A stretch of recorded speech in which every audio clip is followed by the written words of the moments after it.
Well, first of all, I feel like it's a privilege to be invited here. I want to thank Scott, the entire local here, Steve for keep calling me, harassing me, making sure I show up,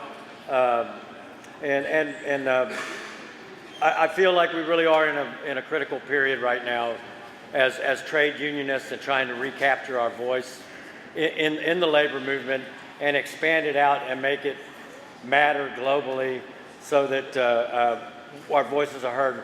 Right now, we're just a reflection of the bureaucracies that we fight against. My international union has an HR department, runs, functions, smells like a corporation to me, and they have 6 unwelcome visitors now on their general executive board, myself included. So my wife is a history teacher, and history is extremely important. I'd like to talk a little bit about the Minneapolis Strike, which started May 16th, 1934. There are a lot of similarities with things in the past and things in the present. So the Teamsters at that time, under the leadership of Dan Tobin, were a very, very conservative union. They didn't like the idea of striking. It didn't make financial sense to them. They were also the support structure behind the industry because of their ties to transportation. And of course, there was a strike in that time.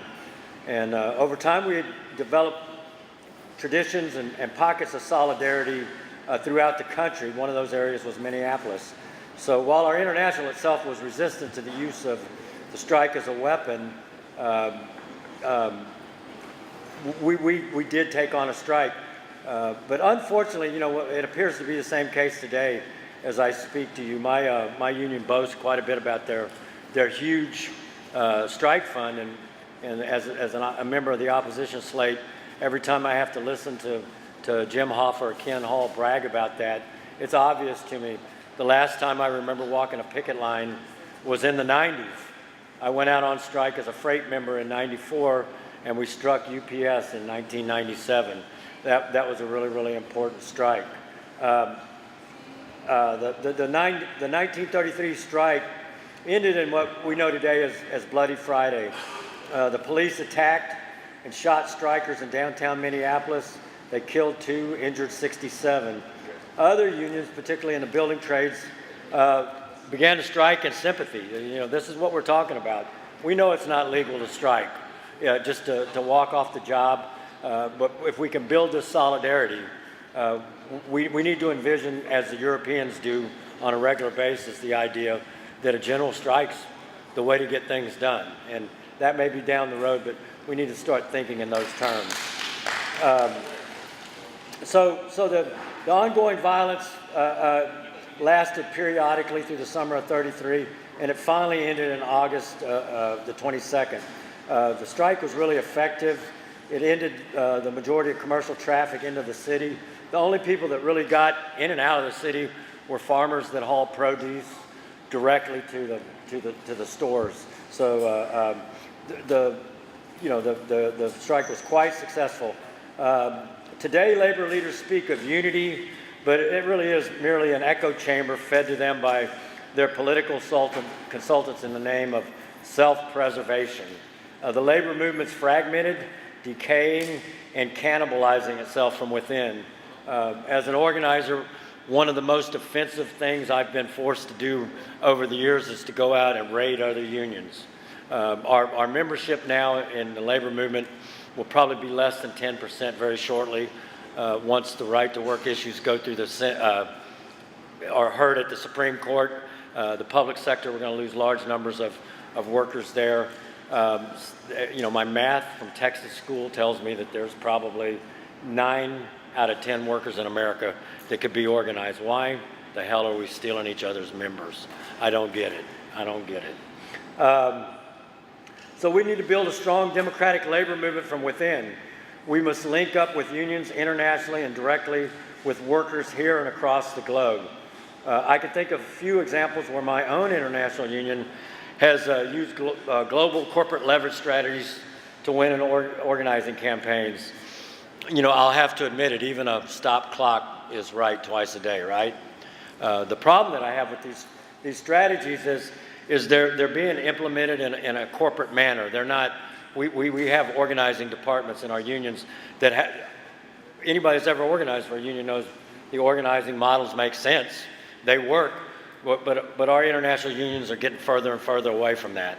The organizing departments are, in just about every international union, are highly politicized and just a tool for the bosses. I hate to use that term because I'm an organizer that run our unions.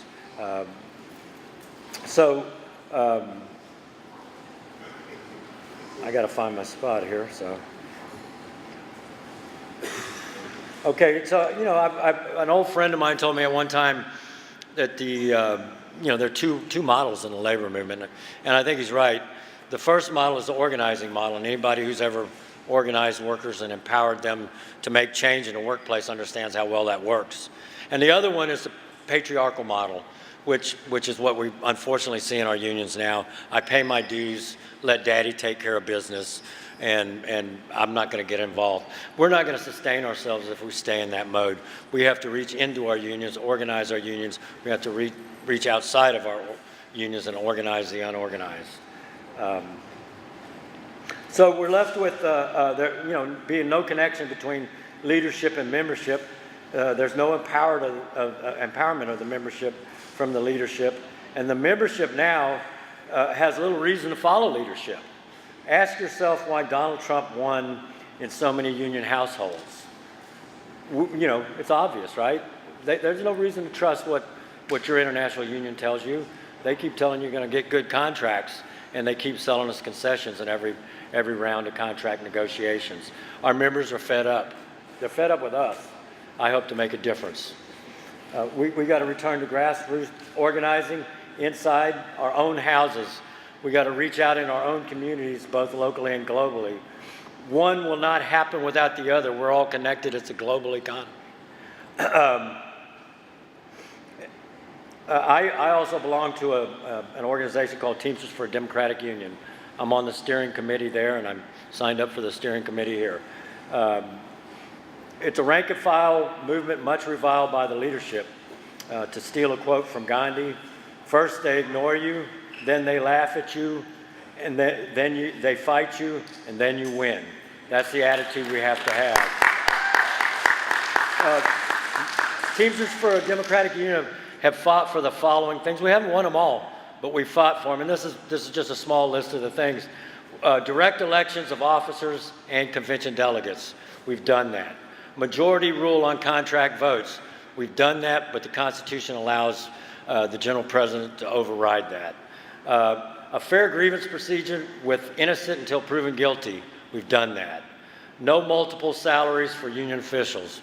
We failed miserably so far. It's a damn shame. An end to race and sex discrimination.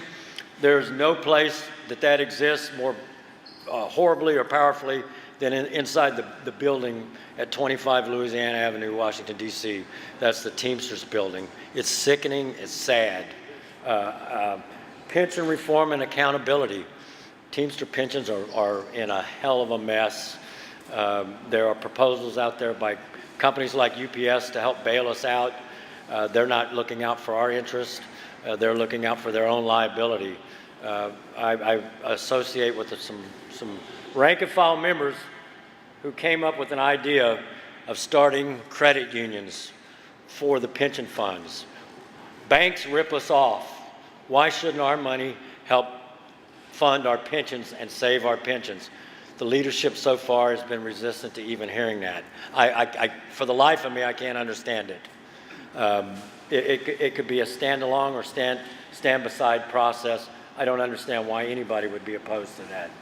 We can no longer depend on a failed political system that is both a corporatocracy and a plutocracy. We cannot be left with what is no choice between two horribly flawed presidential candidates as in the last election. I've been voting for the lesser of two evils for my entire life. I'm 59 years old. Enough already.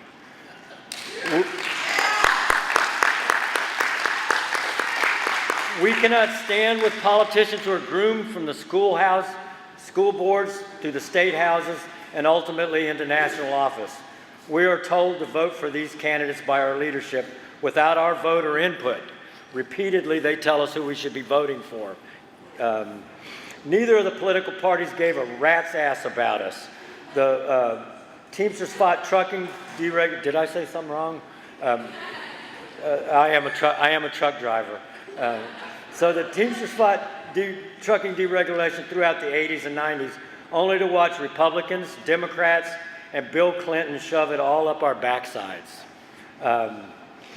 Clinton took Teamster monies with an assurance that he would stand with us on that issue. So here comes NAFTA in 1992, and guess who's supporting it? Our so-called friend Bill Clinton.